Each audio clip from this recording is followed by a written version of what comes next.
I met him during a quiet evening in the city, far from the noise of my usual life. I had flown in for a short work trip, expecting long hours and empty dinners alone. But fate had its own plans. I first saw him in the hotel lobby, standing by the counter, dressed in a light shirt that made his dark skin glow under the warm lights. There was something calm about him, something that made time slow down for a moment. He smiled politely when our eyes met, and I felt an unexpected warmth in my chest. We ended up talking by chance, about travel, the city, and how nights in new places feel both lonely and full of possibilities. His name was Kwame. His voice was deep but gentle, and the way he listened made me forget how tired I was. Later that night, I sat in the restaurant downstairs, scrolling through my phone, pretending to be busy.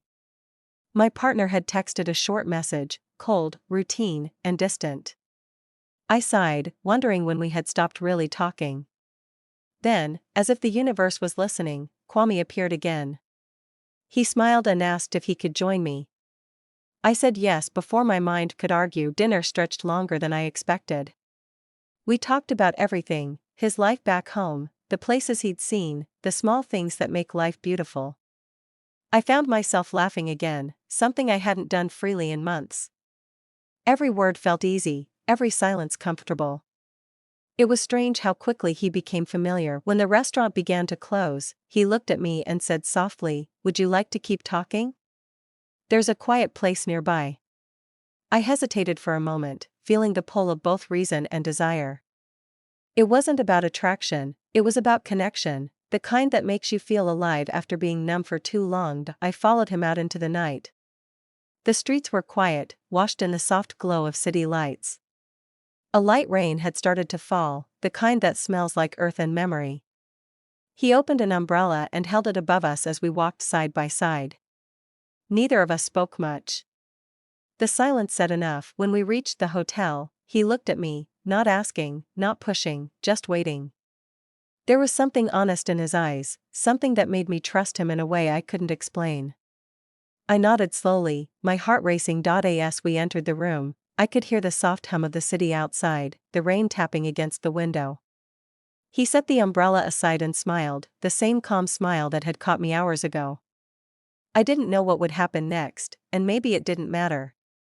All I knew was that, for the first time in a long time, I wasn't thinking about tomorrow. I was just there, in that moment, with someone who made me feel seen. The room was quiet except for the sound of rain sliding down the window. The city lights outside painted soft reflections on the walls, a blur of gold and blue. I sat by the edge of the bed, trying to find words, but none came. Kwame poured 2 glasses of water and handed me one, his movements slow and deliberate, as if he knew that silence could speak more than any conversation. He sat across from me, and for a while we just looked at each other. It wasn't awkward, it felt like both of us were waiting for the other to say something real. He was the first to speak. He told me about growing up in a small town, about leaving home to chase dreams that sometimes felt too big. There was a softness in his voice when he talked about the people he had loved and lost along the way. I found myself opening up too. I told him about my life back home, about how love can fade quietly, not with anger but with silence. I confessed that I often felt like a ghost in my own relationship, seen but not truly noticed. He listened, not with pity, but with understanding. When I looked into his eyes, I felt something shift inside me, a reminder that connection didn't always need years to grow, sometimes it only needed honesty. The air between us grew heavier but comforting. He reached out, placing his hand gently over mine. His touch wasn't bold, it was reassuring, steady. For a long moment, we sat like that, 2 people caught between guilt and the need to feel alive. I wanted to speak, to say that this was wrong, that I should leave. But I didn't. Instead, I whispered, "I don't know what I'm doing." He smiled softly, his thumb brushing the edge of my hand. "You don't need to know," he said. "You just need to be honest with yourself." Those words echoed through me. I had spent so long pretending that everything was fine, that the life I had built was enough. But sitting there with him, I realized how tired I was of pretending. The quiet between us wasn't empty, it was full of unspoken truths. We talked until the night deepened. Sometimes our voices fell into whispers, sometimes into laughter. There was no rush, no expectations, just the fragile peace of two strangers sharing the same breath. Outside, thunder rumbled far away, and for a moment, the whole world seemed to pause. At one point, I walked to the window and looked out at the rain. My reflection stared back at me, half lit, half shadowed. I didn't recognize the person I saw, yet I didn't want to turn away. Kwame came and stood beside me, his presence quiet but grounding. "You're thinking too much," he said gently. "Maybe I am," I replied. "But I can't help it." He didn't answer. Instead, he stood there with me, watching the rain until the silence between us became calm again. I don't know how long we stayed like that, but when I finally turned to him, I felt something unspoken pass between us, an understanding that whatever happened tonight wasn't about betrayal, but about truth. I didn't reach for him, and he didn't move closer. We just stayed in that space, breathing the same air, letting the night carry what words couldn't.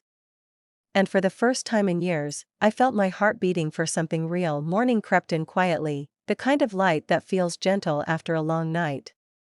The rain had stopped, and the city outside was waking up, cars moving slowly, distant voices breaking the stillness. I opened my eyes to find the space beside me empty. The air still carried the faint scent of his cologne, warm and familiar. On the bedside table, there was a folded note. I hesitated before picking it up. It said only a few words: "Be honest with your heart." I sat there for a while, staring at those words. They weren't grand or poetic, but they carried a weight that settled deep inside me. He hadn't asked for anything, hadn't promised anything. He had simply left me with the truth. As I packed my bag, I caught sight of myself in the mirror. I looked the same tired eyes, same clothes, but something in my reflection felt different. There was a calmness that hadn't been there before, a softness that came from finally stopping the endless pretending. The ride to the airport was quiet. The city blurred past the window, and I replayed every moment of the night in my head, not with guilt, but with a strange sense of clarity. What had happened wasn't about desire, it was about being reminded that I was still human, still capable of feeling something genuine. On the flight home, I closed my eyes and thought about the life waiting for me. My partner would be there, waiting like always, probably asking about the trip, pretending everything was fine. And I would answer the same way I always did, smiling, careful, distant. But this time I knew I couldn't go back to silence. When I arrived, the house felt colder than I remembered. He greeted me at the door, his expression polite, his questions routine. We sat across from each other at dinner, the sound of cutlery louder than our words. I watched him for a long time, wondering when we had lost the ability to really see each other. Finally, I spoke. My voice shook a little, but I didn't stop. I told him I was unhappy, that I felt invisible, that somewhere along the way we had stopped being honest. I didn't tell him about Kwame, not because I wanted to hide it, but because the truth wasn't about that night. It was about what that night had shown me. He didn't interrupt. He just listened, eyes lowered, hands still. When I finished, there was a long silence. Then he said quietly, "I guess I knew. I just didn't want to face it."